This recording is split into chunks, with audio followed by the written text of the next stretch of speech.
Alors bonjour à tous, aujourd'hui nous continuons notre lecture de la Bible à la lumière de la tradition d'Église et nous en sommes rendus au chapitre 25 du livre du Lévitique qui concerne le jubilé. Et donc comme toujours, quand nous démarrons, nous remercions les éditions Anne Siguier devenues Mediapol d'avoir mis à notre disposition les textes qui nous permettent de faire ces vidéos et nous nous remettons entre les mains du Seigneur.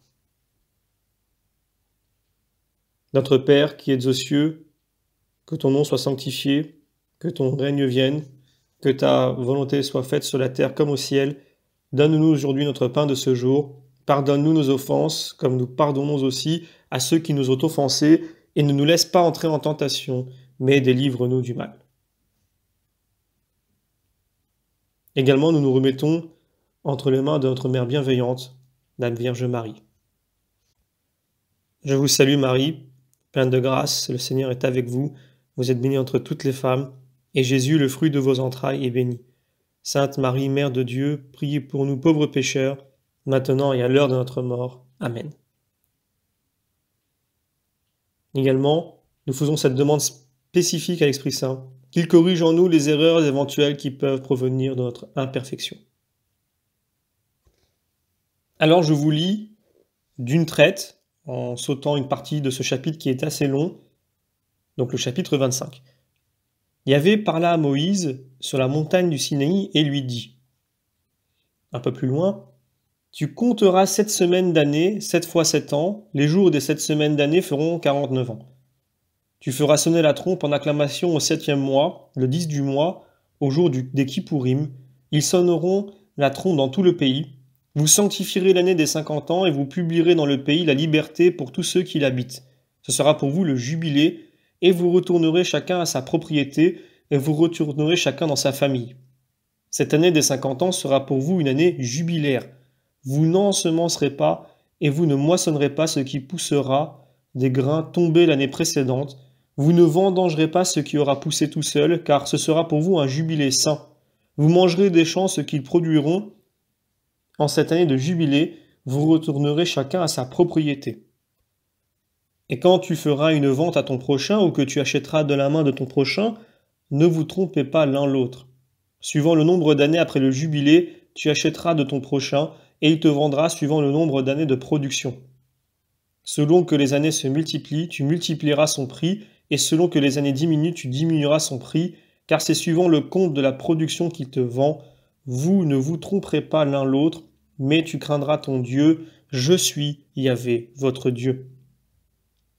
Et un peu plus loin, car c'est de moi seul que les fils d'Israël sont serviteurs, eux que j'ai fait sortir de la terre d'Égypte. Je suis Yahvé, votre Dieu. Alors, les Hébreux erreront 40 ans dans le désert pour avoir refusé de faire confiance à Dieu après 40 jours d'exploration de la terre promise. On le voit en Nombre chapitre 14.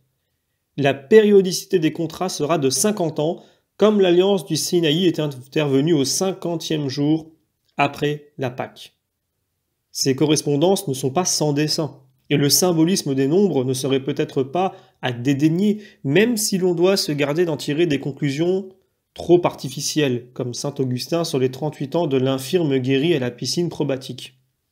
Alors la rétribution des terres et la libération des esclaves aurait dû, si elle avait été pratiquée, rappeler à Israël que même en terre promise, ils avaient à rester en situation d'exode, appelés qu'ils étaient par l'alliance à une patrie meilleure. Je prends un commentaire de Rupert de Dutz. Pourquoi le Seigneur de toute la terre affirme-t-il son droit sur ce bout de terre? Parce que ceux à qui il s'adresse sont des enfants, sont des petits qui aiment et convoitent de petites choses. Ils sont avides des biens terrestres parce qu'ils ne connaissent pas les biens célestes. Donc à nous aussi de garder cet esprit de pèlerin en route comme nos pères et comme on peut le lire en 1 Pierre chapitre 2 verset 11 notamment. Je prends également un commentaire de saint Isidore de Séville. Si l'on demande pourquoi les chrétiens n'observent pas l'année sabbatique ni le jubilé où tous retrouvaient leur antique possession, il faut répondre que la figure du jubilé signifie le repos de l'éternelle béatitude. Quant à la voix de l'archange, la dernière trompette sonnera. Quand la dernière trompette sonnera, chacun retrouvera l'antique possession de sa chair. Adam retrouvera la terre antique de sa chair où il habita, alors Abel rentrera dans sa terre, d'où il fut chassé par Caïn. Alors Noé, Abraham, Isaac et Jacob, et même tous les mortels, recevront chacun leur corps d'où ils étaient sortis, et ils le posséderont pour l'éternité. Alors je vais lire un texte parallèle en Isaïe chapitre 61. L'esprit d'Adonai Yahvé est sur moi, parce que Yahvé m'a oint. Il m'envoie porter aux humbles la bonne nouvelle, panser les cœurs brisés, annoncer aux captifs la délivrance, et aux prisonniers le retour à la lumière, proclamer une année de grâce et de Yahvé, et un jour de vengeance pour notre Dieu, consoler tous les cœurs en deuil, mettre une parure aux endeuillés de Sion, leur donner un diadème au lieu de cendres, une huile de joie au lieu des insignes du deuil, une robe de fête au lieu d'un esprit affligé. On les appellera térébintes de justice, plantation dont Yahvé se glorifie. Vous qui avez été humiliés, vous recevrez le double. En échange de l'outrage, leur part sera de crier leur joie. Sur terre, ils auront double héritage, et l'éternelle joie est pour eux. On voit donc que dès les prophètes, cette année jubilaire se révèle surtout comme l'annonce du temps de grâce et de salut. Voir 2 Corinthiens chapitre 6, versets 2 et suivants. Il n'est donc pas étonnant que le Christ montre à Jean-Baptiste qu'il est le Messie en rappelant qu'il accomplit ce qu'Isaïe annonçait pour cette année de grâce.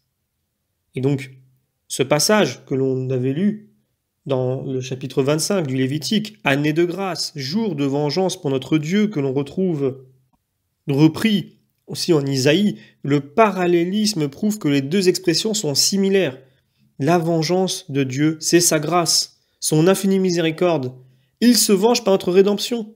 Vengeance, pourtant, puisque l'injustice est vengée par le rétablissement de la justice supérieure, recréée par Dieu, mais vengeance de grâce, puisqu'elle permet notre réconciliation avec Dieu dans le rétablissement de l'alliance. Je vais prendre un texte parallèle. Luc chapitre 4. Il vint à Nazara, où il avait été élevé, entra selon sa coutume le jour du Shabbat dans la synagogue et se leva pour faire la lecture. On lui tendit le livre du prophète Isaïe, et déroulant le livre, il trouva le passage où il est écrit « L'Esprit du Seigneur est sur moi ». Il replia le livre, le rendit au servant et s'assit. Tous dans la synagogue tenaient les yeux fixés sur lui. Alors il se mit à leur dire « Aujourd'hui s'accomplit à vos oreilles cette parole de l'Écriture ». Je vais me permettre de revenir sur l'Ancien Testament et vous prendre un autre texte parallèle, Jérémie chapitre 11, qui dit ceci. « Tu leur diras, ainsi parle Yahvé, Dieu d'Israël.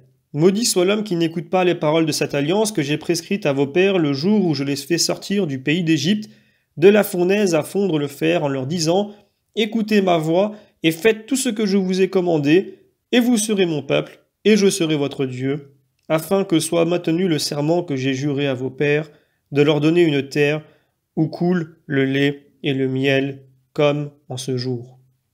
Je répondis et je dis, Amen, Yahvé. »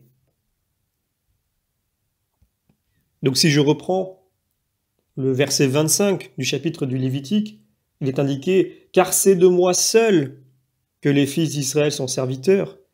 Eh bien ce mot, ces deux mots « moi seul », eh bien vraiment, il est significatif pour traduire le caractère emphatique des termes de l'hébreu, puisque ce verset peut être bien solennel et c'est d'une certaine façon la conclusion de l'alliance qui est résumée depuis le début, la sortie d'Égypte, avec un dernier rappel du motif de tout ce qui précède la loi de sainteté, « Je suis Yahvé, votre Dieu ».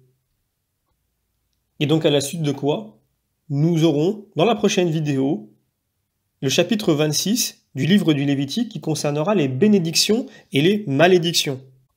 Et ainsi nous aurons terminé le livre du Lévitique et nous pourrons commencer le livre des Nombres. D'ailleurs, vous serez surpris de voir que cet ouvrage-là, qui est souvent considéré comme lassant, puisqu'il y a une suite de répétitions, ne l'est pas du tout et qu'il y a vraiment beaucoup d'enseignements à en tirer. Mais avant ça, moi de mon côté, je vous donne rendez-vous pour la prochaine vidéo qui verra donc la fin du livre du Lévitique avec le chapitre 26. Je vous remercie pour votre fidélité et vous dis à très bientôt.